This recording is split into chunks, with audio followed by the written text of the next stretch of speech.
let's come down and look at post-subsidy removal warnings here. And now that the NEC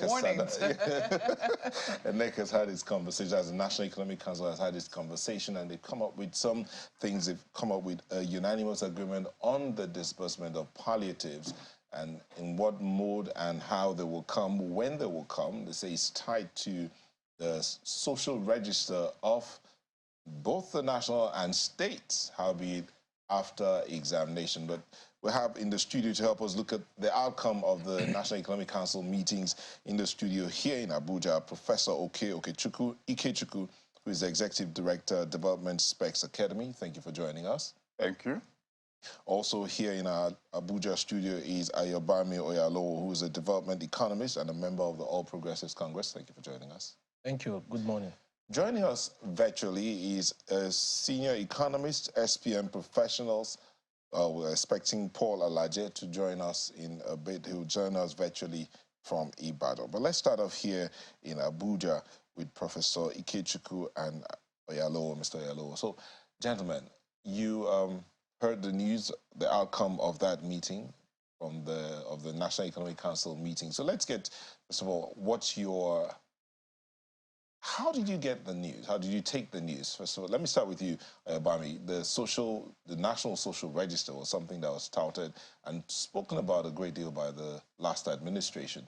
But the NEC gets up to say that that social register needs to be looked at again. It lacks integrity. If we borrow the words from the front page of the Vanguard, it lacks integrity. So, good morning once again.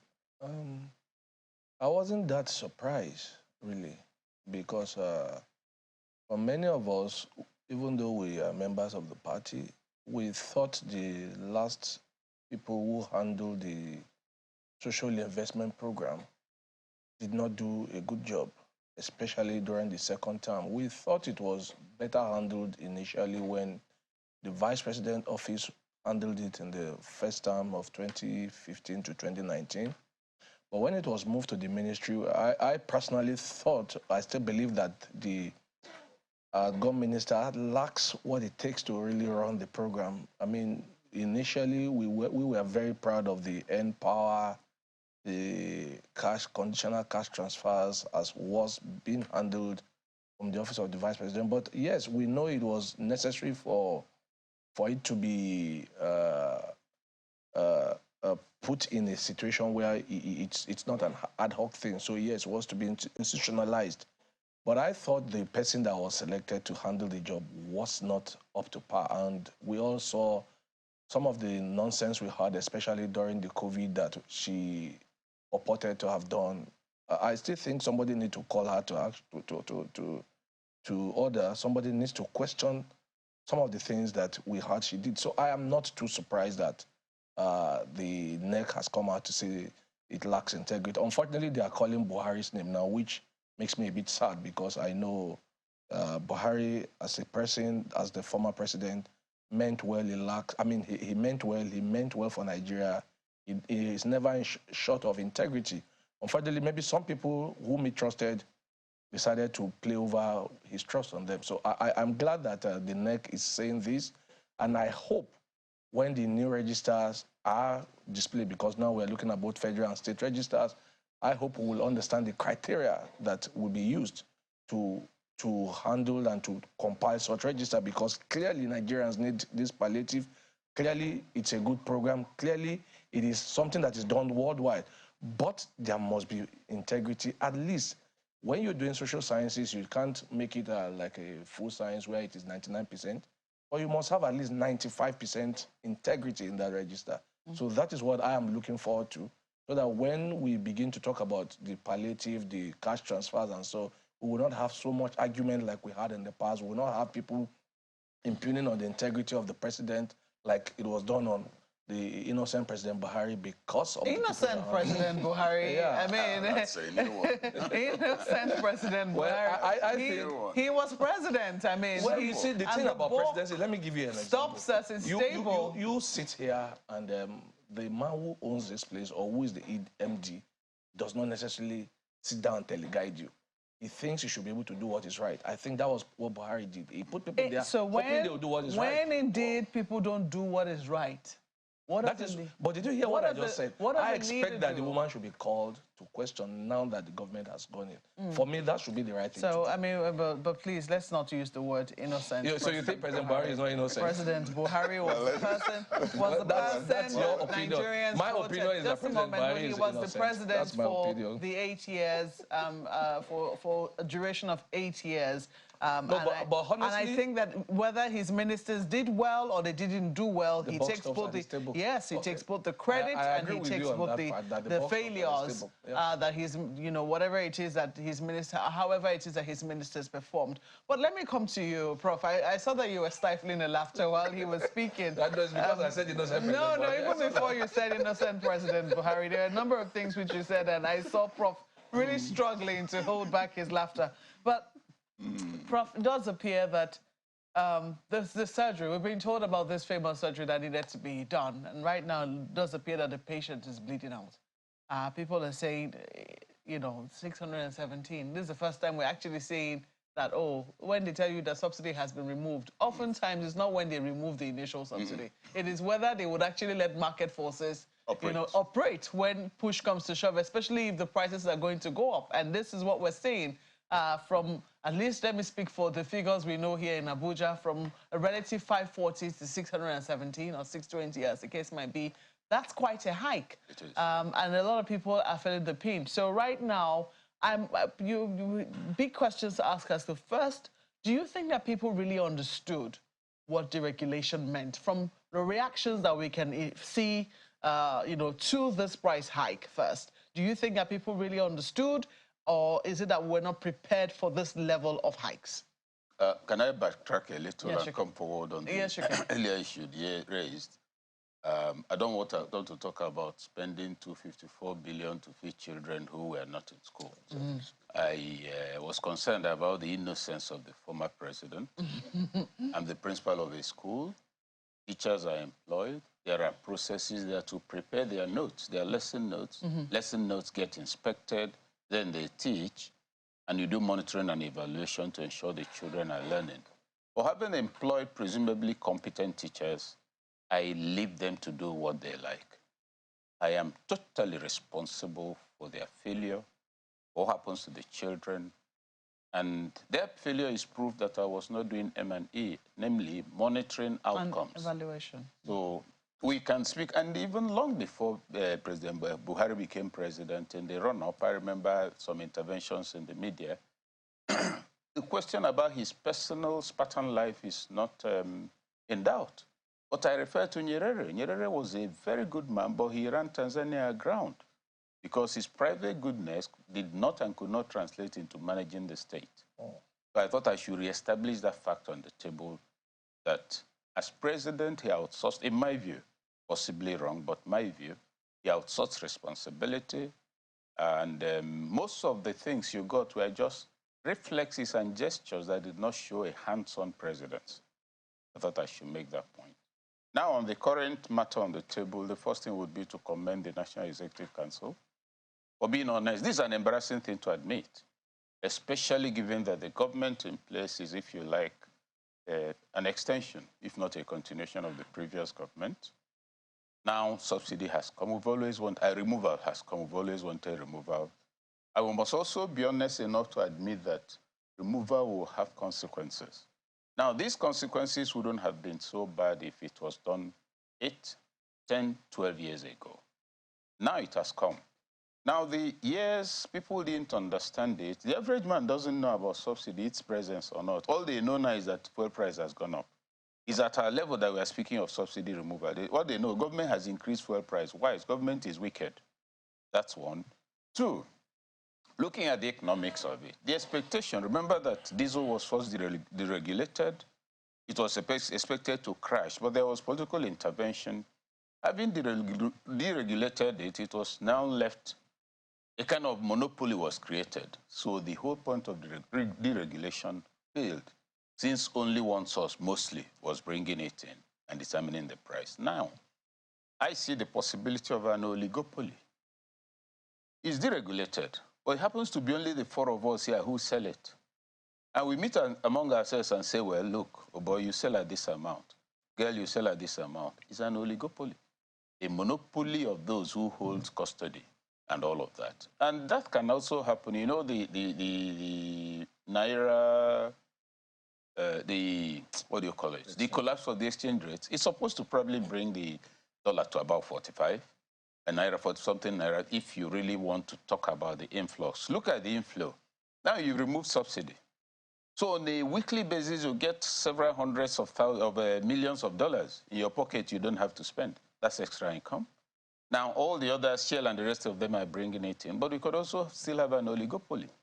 Since the bulk of the dollars going into the Nigerian market is coming from us, let's make sure we sell in such a way that we have excess Naira to run all our affairs in Nigeria and still post the appropriate profit. So you can, at that level, converse and maintain a much higher figure and attribute it to market forces. These are market forces.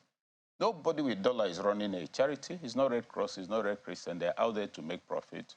You can make all the preaching about national interest, but they have businesses to run and maintain. But isn't this why it is extremely important that the NNPC is consistently involved? I mean, NNPC is already in the downstream sector, and it was saying that all of the other marketers take their price, you know, from whatever it is that the NNPC sets. You'll see that band margin, usually not more than 4 Naira or 5 Naira, more than what the NNPC is selling at. Unless, of course, the NNPC has set it artificially low, like in Lagos now, we're hearing that in some places, it's being sold for margins really wider than what the NNPC is selling at, and as a result, they're queues at NNPC stations. So, but isn't that why the intervention of the NNPC in the market is extremely important? I think yes and no. I believe that the NNPC has been more of a disruptive, in the negative sense, influence. Remember that for months, and that's from the CBN at the time, it wasn't making dollar remittances. Indeed. So what kind of renegade institution of state is that? You're the person earning the bulk income for the family and you're using it at your discretion. That's number one. So that crisis is there that, yes, it was partly responsible for this. Secondly, you say you've removed subsidy. Now, the money that's being saved, that's why I don't understand the 800 million. You've stopped wasting money on subsidy. So that means you have money, which you can use for palliative if you want, if you're serious. My take on this is that for NNPC, I think they came out with an explanation 2 days ago by Kiri, was it? Oh, that this is why the price has gone up, market forces and the rest of it. Now, for NNPC to spearhead a hike, there's something people are not telling us. Why do you say so? Because, I mean, as at the time this subsidy, initial subsidy was removed, the Naira had not been floated. No, I'm discussing disparate issues that indicate a crisis. So I'm not linking the hike to Naira floating. I'm pointing out that the Naira floating has not delivered because there certainly must be forces that are out of everybody's control. Especially in a situation where the NNPC is not even supposed to be regulating this industry based on the petroleum industry. On the bill, yes. The political side of it, Ayobam, let me come back to you. What's the politics in all of these things? We've not even touched what the NEC resolutions are. We're still talking about the background. So what's the politics in all of these things? The Nigerian midstream and downstream petroleum regulatory authority is supposed to be regulating all of this, but we still see the NNPC playing such a major role in this whole space. Well, recently, I think there has been licenses given to other marketers to import, and I think I read in the news that about 3 of them are bringing in products. Probably they've just come in or they're about coming in. So we need to wait and see what is going on. And then, like I also said, I think the man running NNPC right now has questions to answer too. And I'll say it by saying a lot of money was spent on turnaround maintenances of the refinery. Why are they not working? And he has superintendent over that. I don't know why he's still in office. Honestly, I think the man needs to be questioned. I think he needs to explain to Nigeria how much has been spent on the turnaround maintenances and what has happened. Because for me, for the first time, we're going to be having a refinery that will work after a long time, and that will be a private refinery. Why don't we just sell those other ones, let them go fully private, let's have food deregulation like we've had in the diesel market, like we've had in the jet fuel market, like we've had in the kerosene market. Since we're now having food deregulation in the PMS market, let the deregulation be fully and total. The NNPC has proven that they are not reliable, especially when it comes to handling our refineries. People have been earning salaries for maybe 20 years now, and those refineries have not produced anything. So why do we still hold on to them? The only thing that the refinery has been doing is taking money in the name of turnaround maintenance, and we have not seen any maintenance done. So I keep saying that the leadership in those areas needs questions to be asked, and they need to answer Nigerians. But beyond that, there is hope in the sense that if some of the things that I have said are done, we will be able to see true deregulation. There will be true market forces, but Nigerians must also understand that if you are deregulating, then we are open to vagaries of the market, and I'll explain. If you follow the news in the last few days, crude oil prices have shot up to about $80 due to the issues in Ukraine, and just about 2 days ago, Russia has now said even food-bearing vessel on the Black Sea will be determined or be seen as an enemy vessel. So we are going to have more crises, not because of Nigeria, but whatever is going on in the world. So we also have to contextualize whatever is going on. That's why I'm putting all this on the table, so that you don't look at it as if it's a Nigerian issue. Because if you look at our neighboring countries, they are even buying fuel far higher than what we are buying. So it's a global issue that we must contextualize. We will take a break, Prof. We'll take a break, we'll go, and then when we come back from the break, we'll delve into the National Economic Council's resolutions, but that will start off from Lagos, where our colleagues are also waiting. Just stay with us. Welcome back. Let's expand the conversation now, shall we? We're being joined by Mr. Paul Alaje, who's a senior economist at SPM Professionals, joins us virtually from Ibadan this morning. Thank you for joining us, Mr. Paul Alaje. I can imagine that Ibadan is also like other cities where the roads are quite dry. Some have taken to trekking to their places of work, essentially a testament to the high price of petrol, the removal of a subsidy, which happened about 2 months ago. But regarding the outcome of a National Economic Council meeting, again, it's important to state that NEC is an advisory body. They essentially are meant to proffer solutions to issues, and it is now the responsibility or the job of the president to approve those recommendations and roll them out. But I'd like you to speak to a point which was made by the governor of Anambra State, Mr. Alaje, as your opening point. And he specifically talked about the states. He said if the states can afford it. He was asked, I imagine, about the palliatives, but he brought in the angle of the states. And that's contrary to what we've seen before, which is the federal government essentially being in charge of the palliatives, or at least whatever will be done with the monies budgeted for palliative. So is that a new dimension for you as well? Do you think that states should be the ones to handle whatever should be done with the palliatives?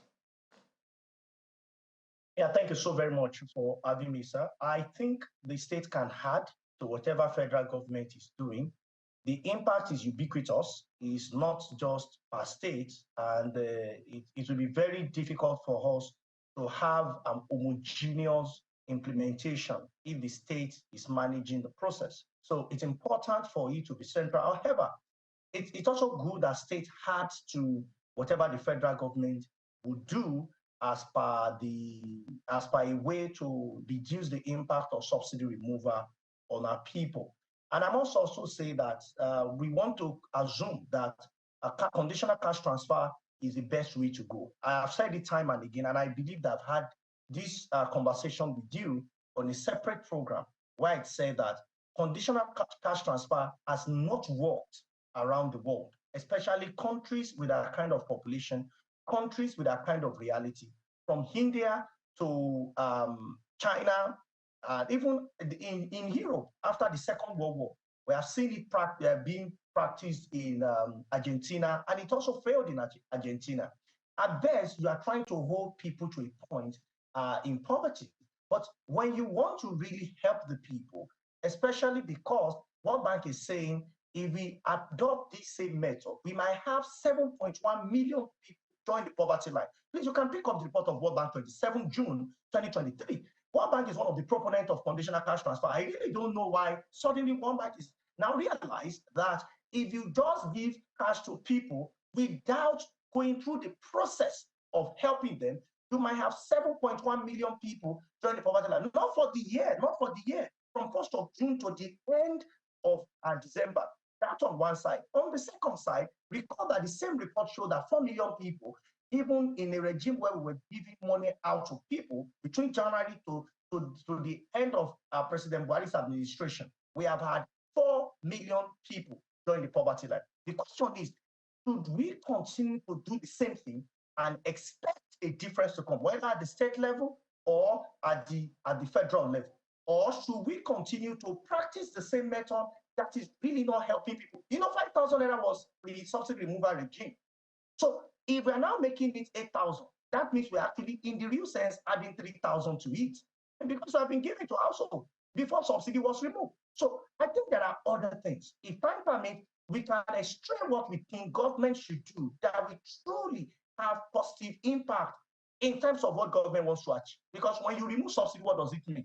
People disposable income, the poor, about 65% of their income now go into transportation. That is why what you see in Lagos, what I'm seeing in Ibadan, what Mr. Ayo and Prof is seeing in Abuja is people feel we cannot give 60% of our income, we will rather use our sweat to cover some distance.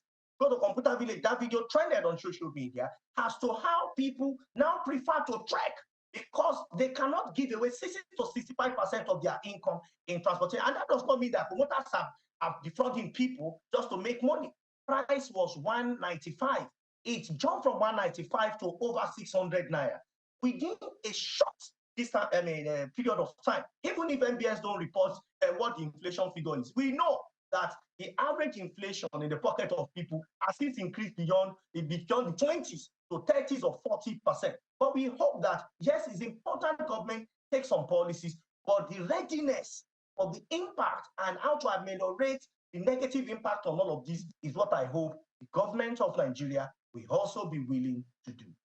It's a very important point you make about that inflation, because we see the figures and then we see the reality and they don't quite match up. But let me take this, Professor Ikechukwu, because he raised an eyebrow earlier on about, the talk about, saving money from subsidies, so at least there should be some sort of money, right? But it's since been made clear that we didn't actually have the money in the first place that we're saving from subsidy. Maybe that's why we resorted to the ways and means and all of that. So when the government says we're saving money from subsidy, perhaps it should be clearer by telling Nigerians that, well, saving does not mean that money is there that we're keeping. We didn't actually have the money, so it's money that we could have borrowed to spend on it that we're not borrowing to spend on it. And it speaks to a point, Prof.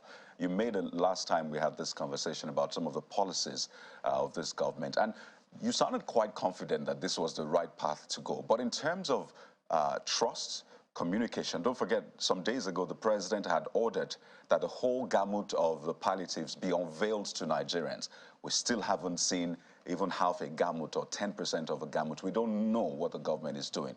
So are you still confident, Prof, in what this government has done or is doing so far? Are you confident, really, from the body language, the speech and the action of this government? I'll take it from the question of the subsidy itself. Removal of subsidy, in my view, is right in the sense that the existence of the subsidy was, first of all, draining nearly all the national earnings, and secondly, in more than 80% of the states and local governments of Nigeria, nobody could buy fuel at the subsidized price. So that the claim about subsidy could not translate into the life of the people. In addition to subsidy, you have the, I think, Petroleum Equalization Fund, among other things. So it wasn't delivering. Now, moving from subsidy to palliative is a totally different matter, because my take on palliatives from experience and even from what this government is doing, if it's not careful, is that we are going to end up with the same elite conspiracy where the presumed palliatives will still be cornered by the elite. They will only get richer, etc. You saw that with COVID. We saw that with fuel, petrol itself, among other things. Now, coming around to the substantive matter of the palliative questions, the intention of government is to increase the expendable income of everybody. That's what the palliative, okay, we've increased the price of fuel, so let's increase the amount of money in your hands for you to cope. And I ask the question, is it by giving people 8,000? Fortunately, it's been said that the social register needs to be reviewed. But my question is, was there even one in existence at all? Can you speak of social register in a country where there's no register of birth and no register of death? That's part of what you begin to put together to speak of a social register. You can't just spring up from the moon and speak of it. So we're only competent in compiling a list of the poor. Those are the things to raise. So coming now to the matter of the palliative and its application, one, I think we're losing time in terms of the effect on the people. Two, it is still an elite conversation. Three, nobody's looking at the multiplier effect.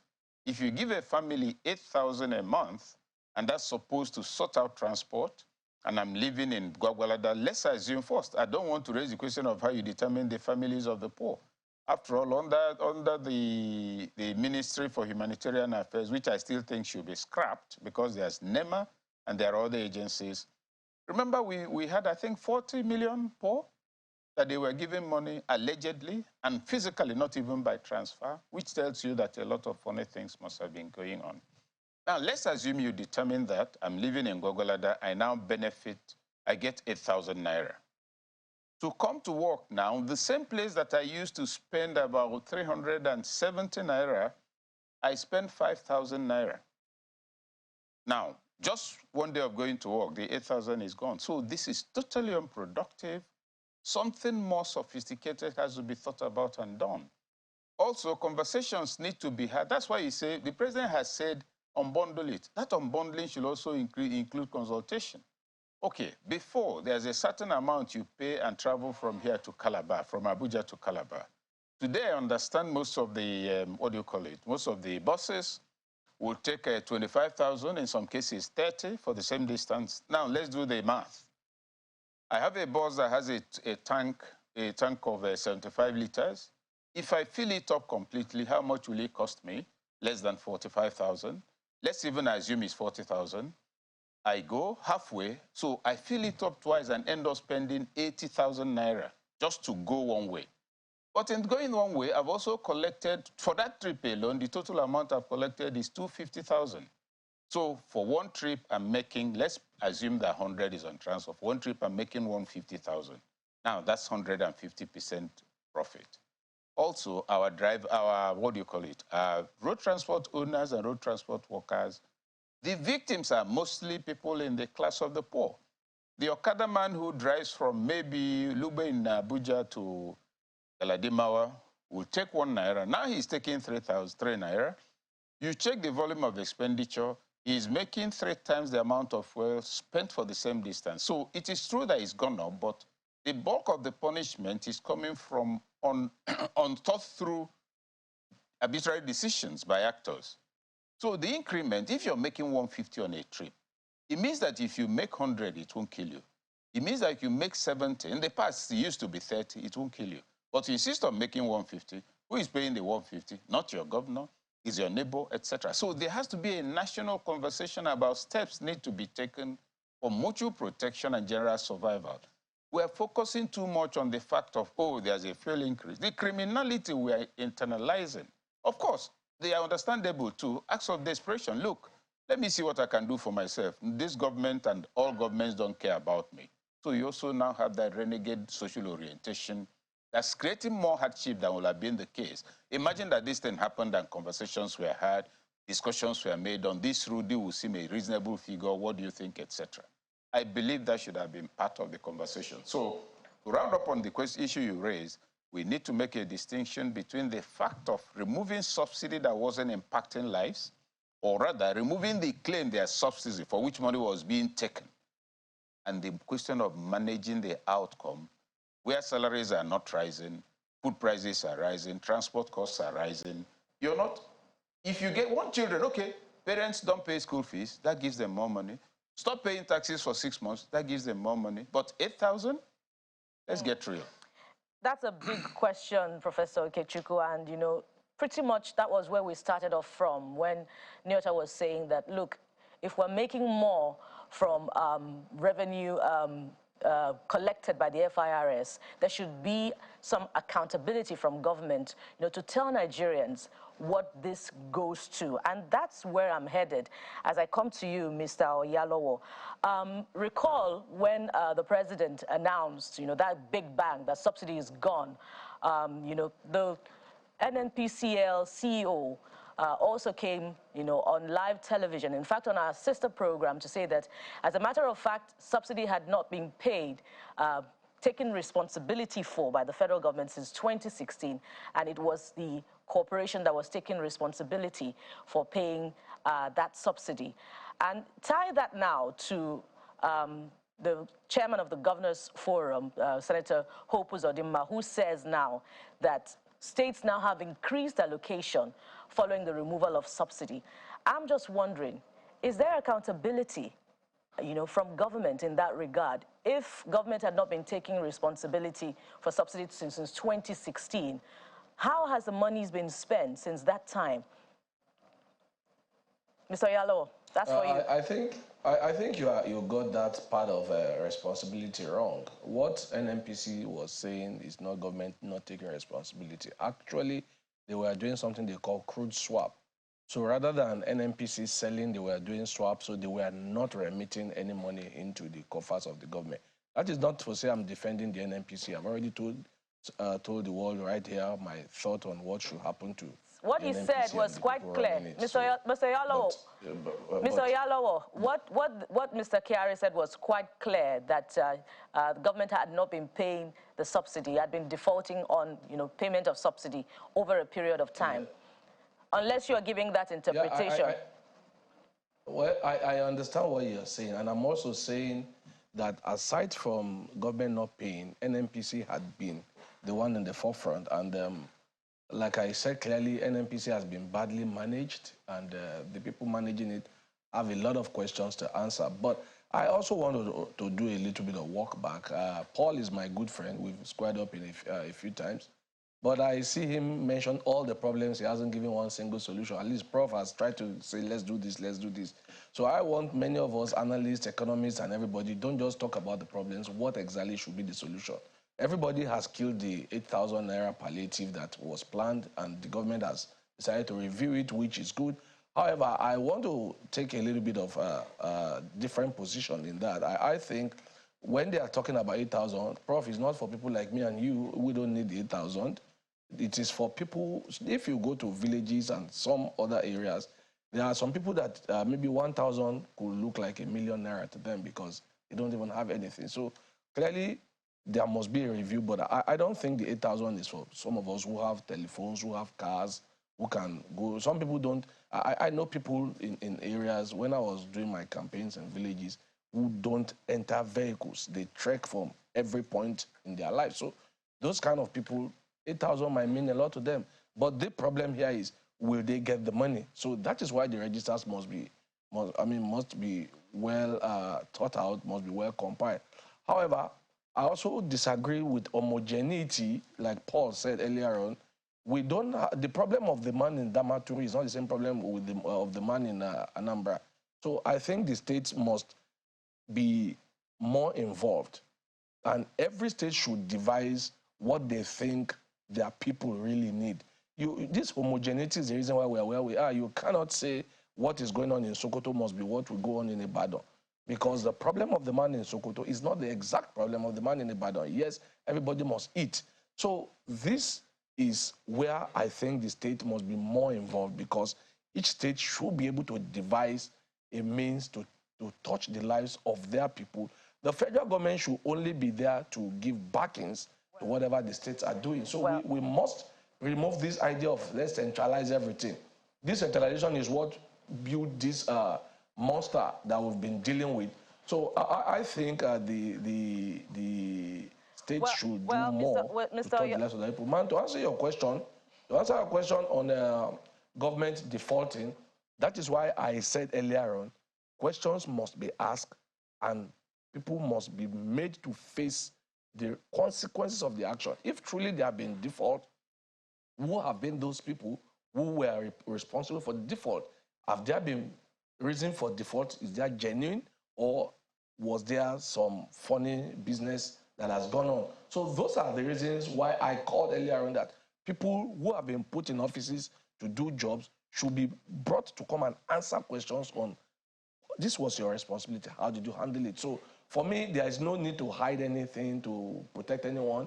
If you are been in an office and people have reasons to ask you questions, then you should be asked questions. Unfortunately, when you ask them questions, the same Nigerians are the ones who will be saying, leave him alone. I know somebody who has been suspended, who is now facing the law. I've seen a lot of questions online. Why is he the only one? Why is he not from this area? Why is this? So even when you say people should be questioned, the same people who are supposed to be the victims will be the one carrying placard and say, leave our son alone. So maybe we don't even want accountability in the, in the real sense. We just want to be the ones that partake in the sharing and the looting. The questions are being asked of the administration of the APC, and which, you know, has pretty much been extended because it's still an APC administration. So it places a huge question on accountability of the ruling party. But your disagreement over homogeneity, you know, is still subject to further debate, because hunger and the need for transportation knows no region or state of the federation. It's a, you know, it's a similar problem across states. But I wonder if we're paying close attention to the governor of Anambra State yesterday, when he was saying that, you know, the figures for palliatives being bandied about, you know, are not exactly what would apply, that states will have to pay based on what they can afford. I'm wondering if we should ask questions of the governors, you know, of whether they would administer it as judiciously as possible, you know, because the concern, according to analysts, I listened to Senator Shehu Sani speaking on our sister program yesterday, that there are some states that have inherited debts. There are some states owing contractors. I'm coming to you now, Professor Ikechukwu. Can we rely on the governors to administer the palliatives as judiciously as possible? The answer is no, from experience. And in speaking of experience, we're not just talking about COVID. I've had cause to be involved in some development and capacity and empowerment programs for 1 or 2 states. The first one was the one that woke me up to the reality, and I'm talking about more than 10 years ago, but within this democratic enterprise. The trainings and everything had been concluded, and so the government was taking time in giving the participants what they needed. Then one morning, while we were fortunately we were in a meeting, I got a call from somebody who said, well, sir, it's one of those who took part in so and so. Oga, we know you're in Abuja, but you know, this is how we do it here. We are not very greedy. So if you can tell them, they've said they are giving us so and so amount. If we can arrange it, for somebody like me, I don't mind taking half. We believe that this will make it move faster. I was speechless. I called the governor and told. Before the governor, I spoke to the commissioner, a commissioner who was related to the. He laughed for a long time. He said, Doc, welcome to the club. That if you call these children and give them 30% of that value, then they will not tell anybody. I said they will not complain. They said yes. I was baffled, so I then told the governor. But eventually they got what they were. So the point I'm making with that is that, yes, my colleague here has said correctly that the 8,000 naira is not for people like us. I agree. Even the example I gave is from people who live in far-flung areas. But I wonder why National Assembly members will be getting palliatives, people who are already overpaid, who, if they are serious about Nigeria, should cede half of their salary and we make the sitting part-time. So coming to the substantive matter of the credibility, that's why I say let's look at records. The Empower program, you will find in states where those who were given the responsibility simply compiled names of those they know. So you can't fault the decision in Abuja at the time or the concept notes for the program, but the administration was eaten up by the politics, corruption, and social realities of the Nigerian state. Having said that there will be a question of integrity, that's not enough reason to shut it down. You can't say that, okay, when you go to a motor park and bring food, that the people there don't observe table manners, therefore starve them. No, provide the food. So the involvement of the state, maybe initially it will be totally, it will be largely subject to question. It may suffer integrity issues, but that can not go on forever. Societal evolution means that at some point you take a beating, you go into a class where the children are used to being rowdy. They've been rowdy for 9 months of the session. You're just a newly employed principal, and you expect that by the very next day, everybody will come out talking his shit. No, you make your gains instrumentally. So to finalize on the question, on the issue raised, the state should be involved. There's nobody who is an indigent or who is a, what you might call it, who is taken care of personally or directly by the federal government. If you look at the UBE program, Universal Basic Education, the commission relates with states. There's no primary school owned by the federal government. So yes, with all the corruption, with all the distortions, you can then migrate it to a federal government that has no access. When I say no access, absolutely no access. That's why the miracle of distributing money physically during COVID, when those who went to distribute it should ordinarily have died if they actually carried out the assignment. So yes, please, the state should be involved. The governors should take more responsibility. It will also help them to secure better statistics about their people, whether poor or not.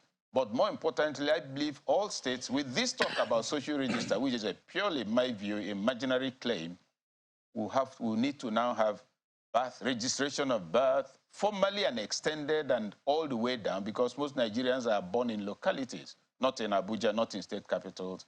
Register of death, it will be difficult, but you begin with that. Then you begin to take inventory from employment, from admissions into all kinds of levels of education, and then integrate. That's why you have a social register. Okay, Prof, you know, this conversation around the social register, some will say there's really no way we can talk about a social register when the identification numbers that are supposed to go to all Nigerians cannot really, that data has not really been said. Okay, so far, yes. I understand just about 100 million have their name, and even at that, some of it is not even authenticated because they're still going back and forth. But let's go to Mr. Alaje. This matter, amongst the things that the council resolved on, there was this part about cutting cost of governance. The concern here is also about the fact that there were no specifics in terms of, like, this is where we are cutting costs, these are the areas we need to cut costs, this aspect of government or this arm of government you need to cut down on this side or cut down on that side. So let's begin from that side.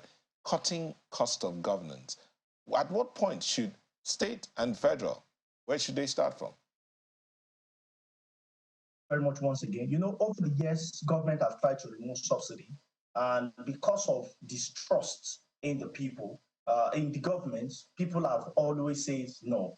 President Tinubu perhaps is the first leader in recent time that did not have this resistance when it comes to subsidy removal. So, you know, what I was expecting would be that state government, perhaps NEC, after the meeting would say, in order for us to identify with people, we are cutting down all our costs.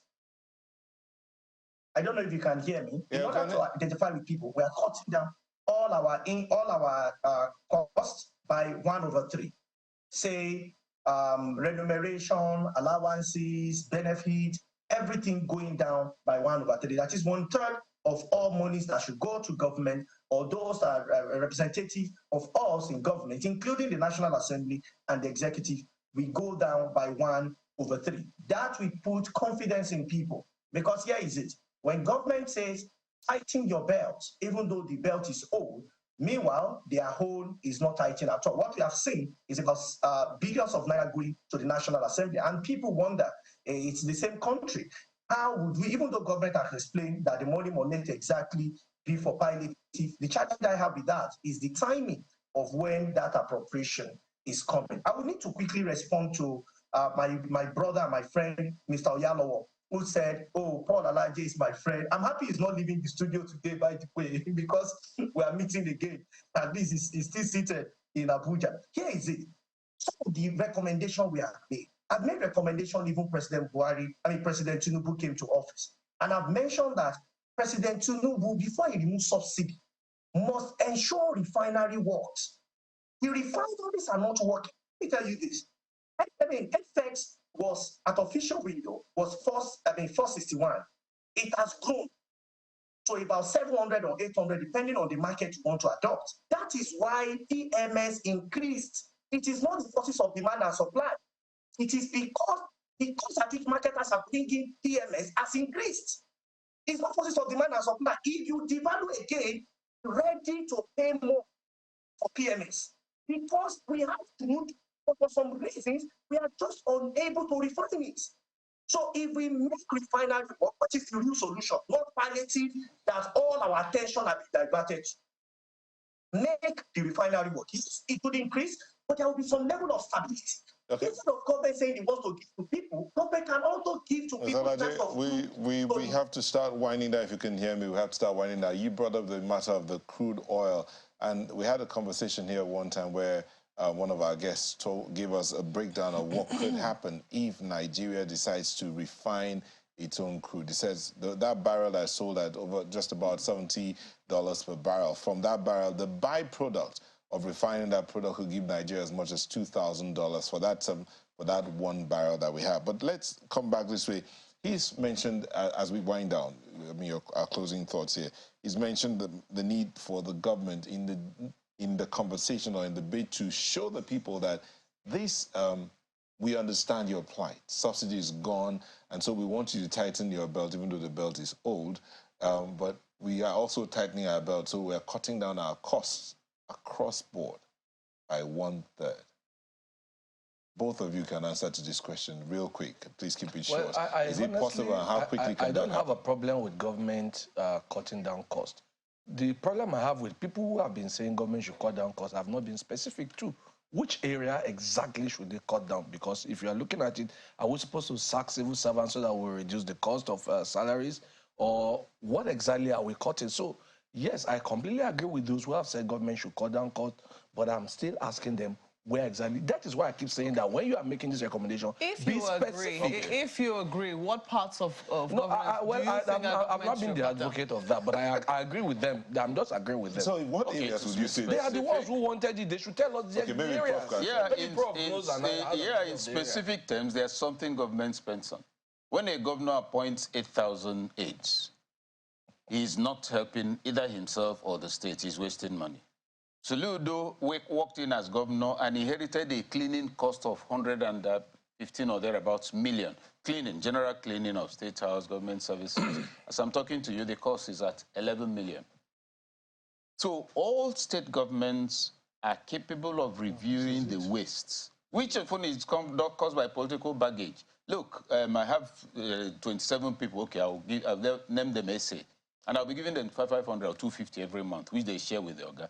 That's one. Then the volume of your convoy gets sophisticated. You have your press crew, right? As a governor, you're traveling. That includes the cameraman, the videographer, the reporter, on the whole about 5, 6 people, and the still photographer. Can you condense it in this age of miniaturization? Yes, because you have equipment, and that's why I don't like to, you see, I keep bringing up Peter. Peter will travel with 2 people. One of them has the capacity, he can interview you and record you. He can do it. So there's 5 people standing there at the cost of 1 person, and as the others are quarreling that, oh, the reporter has not sent in the report, his own has gone out. No, now, so that's it. Then the size of your convoy, then your fuel consumption, then your self-administration. I was just saying to Minister of Transport, Ojo Maduekwe, 3rd time I traveled, the 3rd time ever after joining, I traveled with him to Lagos, the laundry bill.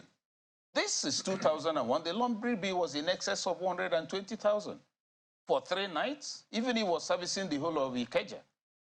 So what happens? The minister checks into the hotel, and some parastatal protocol staff who facilitate it. Of course, you won't go to be checking. People will bring in their laundry. They'll go and assign to the minister's room. So they should employ aides who have capacity for detail.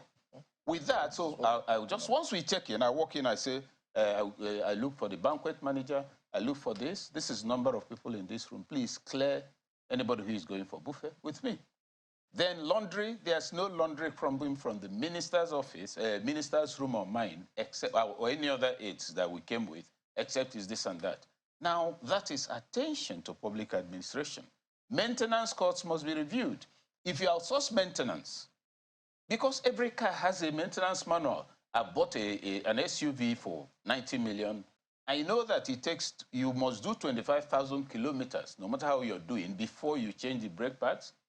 I know I'll not go and buy a funny oil, I buy mobile one, which means you must do between 10 and 12,000 before you change the oil. When they come back after 3 months, oh, got this one, brain box problem. Solution is simple, have the fellow arrested. Get a competent engineer who knows that you use the manual to maintain your vehicle.